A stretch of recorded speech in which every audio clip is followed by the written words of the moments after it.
Hello and welcome to House of Commerce. Hope you all are doing well. So in today's video, we are going to discuss about internal and external auditor and the complete study related to it. So stay tuned and watch the whole video so that you may come to know about all this.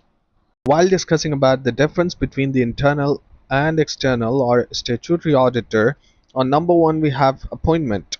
In case of internal auditor, the management of the organization makes the appointment of the internal auditor because it is not defined in the law that whom and when the internal auditor should be appointed.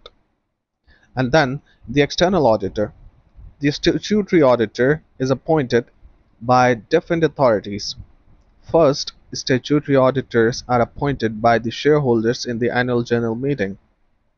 So there are bids and the nominations which are filed to the shareholders and the board of directors. Then the shareholders has to vote in the favor of the external auditor, and whosoever gets more vote, they are appointed as external auditors of the organization.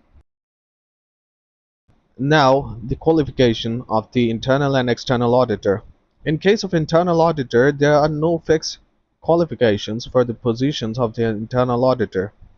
Means, as we discussed before, that it is not defined into the law that who should be the internal auditor. Therefore, it is up to the management discretions that whom they appoint as the internal auditor of the company. Then, external auditor, qualification of the statutory auditor are prescribed in the Companies Act. So whatever the statutory law is being applied into the country, the statutory auditor should be appointed according to that. So in normal cases, they are chartered accountants of the particular country or the foreigners. Okay, so let's have a look on the object. The main object of the internal audit is to detect and prevent the errors and frauds. All they have to do is just to ensure the daily compliance of the management systems.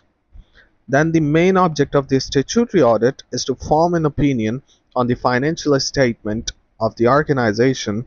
Auditor has to state that whether the financial statement are showing the true and fair view of the affairs of the organization or not. That the financial statement, whatever they are showing, that presents the true and fair view and are free from any error or any of the fraud that the management is making. Then the scope. The scope of the internal audit is fixed by the mutual consent of the auditor and the management of the unit under audit. So the company has to decide that what departments should be taken care of by the internal auditor. Generally, they are all the departments. Then the scope of the statutory audit is fixed by the Companies Act. It cannot be changed by the mutual consent between the auditor and the management of the audited company. So whatever the statutory law is being applied in any of the country, the external auditor has to work according to that and ensure all the compliance written into it. Okay, then the remuneration. In case of internal auditor, the management who appoints him fixes the remuneration. So it is the salary which is fixed by the management and it is not defined in any of the law. Then remuneration of the statutory audit is fixed by the appointing authorities. In case of the first auditors, the auditors and the director fix the remuneration. In case of the subsequent auditor, the company in its general meeting fixes the remuneration.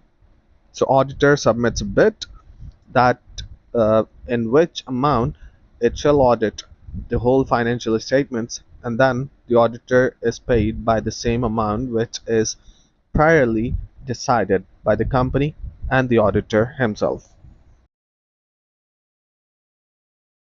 Then the reporting matter. The internal auditor submits the report to the management of the company, who is also the appointing authority. So it has to submit the report on daily, weekly, monthly, or quarterly basis, whatever it seems suitable to the company. Then the statutory audit submits his report to the shareholders of the company in the general meeting. So whatever the findings of the internal external auditor are, it submits the report along with the financial statements duly signed by the directors and board to the shareholders in the annual general meeting, and shareholders consent upon that report. Okay, then finally, the removal. The management of the company can make removal of the internal auditor as at any time that they can terminate the internal auditor from the company because it is employee of the company. Then the procedure of removal of statutory auditor is very complex. Only the company in the journal meeting can remove the auditor. It also has to take the permission of the central government. So what is the procedure to remove the auditor is to vote against the auditor or to vote against or to vote in the favor of any other external auditor so that the newest external auditor is appointed and the previous one is removed from the post. Okay, so that was all for today's video. I shall see you into the next video. Until then, good luck.